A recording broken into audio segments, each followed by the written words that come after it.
Let's open the book on this. Today we've got a Chicago area church praying through a war abroad, a lawsuit after a traffic stop in Winfield, pressure on BP at the Whiting refinery, a sharp new musical on the North Shore, and the Illini charging back to the Final Four.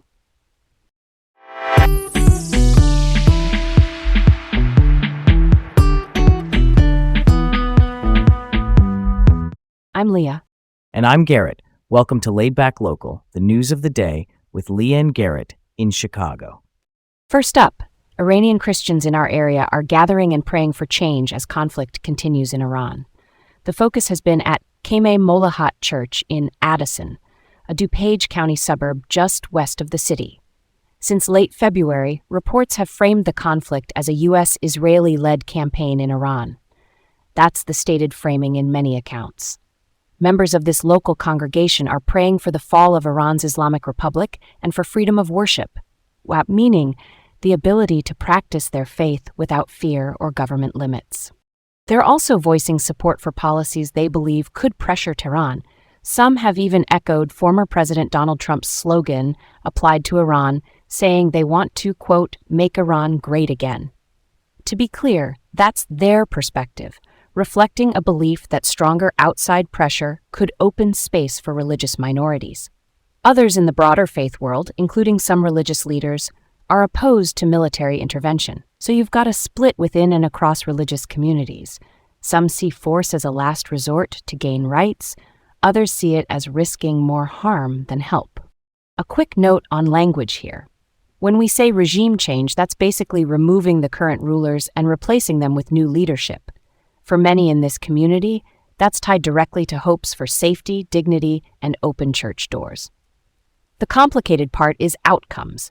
The broader impact of this conflict is disputed, and nobody can say with certainty what comes next or how everyday people in Iran would be affected long term. That uncertainty weighs heavy on people with family back home. Yeah, that hits different when it's your relatives texting you from a war zone. Religious communities here often step in as support systems. They organize aid, they pray, and they advocate. That's social justice work in action, pushing for fair treatment and human rights. At the same time, I keep circling back to the unknowns. The larger consequences for people in Iran and the region are still up in the air, and that's a lot to carry in a pew on a Sunday. Leah, why do you think there's such a divide among faith leaders on this? Same values on human dignity, but different views on the path forward. Real talk, it's often about means versus ends. Some leaders prioritize nonviolence as a moral baseline, so any military action is a no-go. Others weigh immediate risks people face and argue that pressure, even force, might shorten suffering. Both groups care about people, they just disagree on what reduces harm fastest. All right, let's roll on. Next up, alleged police brutality in Winfield has sparked a federal lawsuit and an internal investigation. Winfield here is the town in Lake County, Indiana, just over the state line from us.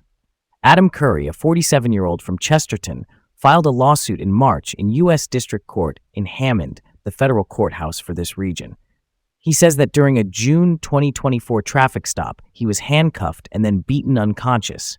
That's his allegation in the suit. Curry had pleaded guilty to operating while intoxicated, which is OWI and similar to a DUI, and he also faced other charges at the time, including resisting arrest.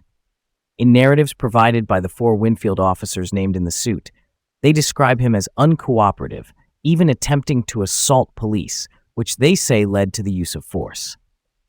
The department says it has launched an internal investigation, which means it's reviewing officers' conduct under its policies while cooperating with the legal process. Now, lawsuits like this are complex. You've got contrasting accounts, and the legal bar for proving excessive force is specific. Excessive force means more force than what a reasonable officer would use in that situation. Courts look at the totality of circumstances, everything in context, like the severity of the issue, whether there was an immediate threat, and the level of resistance. It's not quick or simple, and right now these are allegations, not findings. This one really resonates with me. Accountability and transparency matter so much here.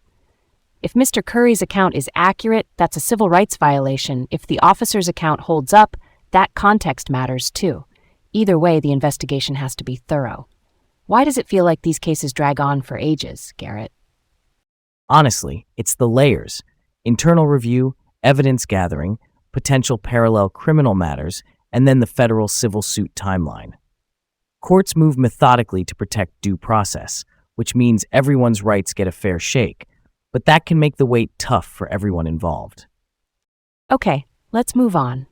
Congressional pressure is building on BP to resolve the lockout at the Whiting refinery. The Whiting plant is just southeast of us on Lake Michigan, and it's the largest refinery in the Midwest. Since mid-March, more than 800 members of the United Steelworkers have been locked out. A lockout is when the company bars employees from working during a contract dispute. Reps Frank Misivon, who represents Northwest Indiana, and Nikki Budzinski, who represents a central Illinois district, sent a letter urging BP's CEO, Meg O'Neill, to end the lockout and get back to the table. Their letter flags regional economic stability, health and safety, and even energy security, the idea of ensuring a steady fuel supply. The union's local president, Eric Schultz of USW 71, appreciated the support and pushed for bargaining to resume. BP says it's negotiating in good faith, that is, trying to reach a fair deal. Meanwhile, this facility has been an economic anchor for nearly 140 years, so families across Northwest Indiana feel the strain when paychecks stop and the plant's status is uncertain. Here's where it gets really interesting. A large refinery like Whiting doesn't just refine, it feeds distribution networks that keep gas stations and airports supplied.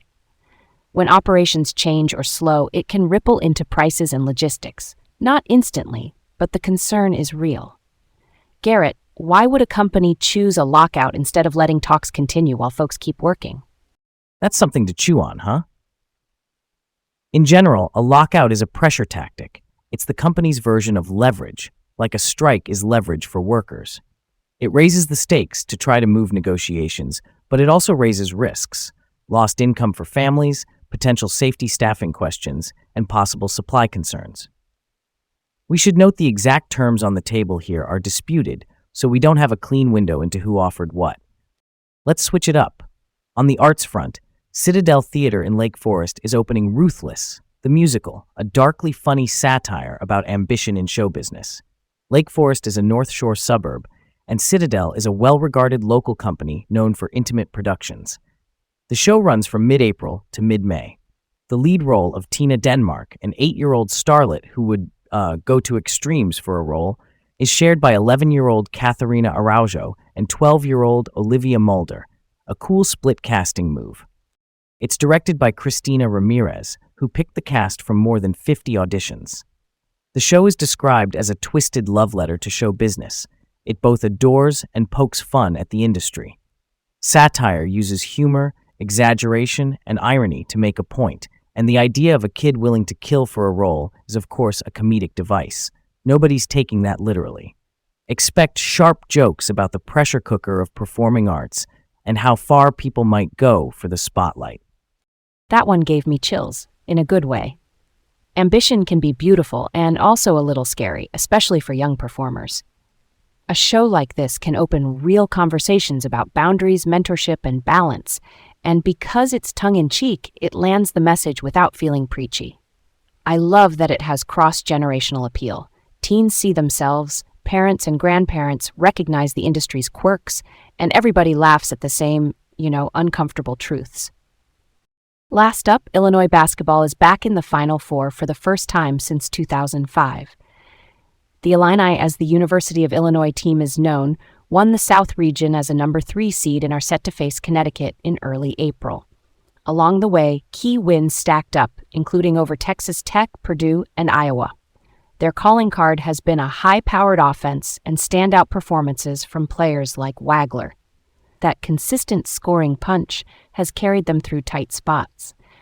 If you're new to March Madness lingo, the Final Four is the last weekend of the NCAA tournament, the semifinals where only 4 teams remain. Getting there puts you on college basketball's biggest stage. The vibe around campus and here in the city feels electric. Honestly, it's been a long wait. 2 decades between trips is a lot of alumni watch parties and hope. That's a story worth telling. Sports bring neighborhoods together in a way few things do. The shared highs and lows are kind of the point. And the surprising part is this being their first Final Four since 2005, a whole generation of fans getting their first taste. However it goes against UConn, this run already has juice. Thanks for tuning in to Laid Back Local, the news of the day with Leah and Garrett here in Chicago. Have a great day, and we'll catch you tomorrow with more news.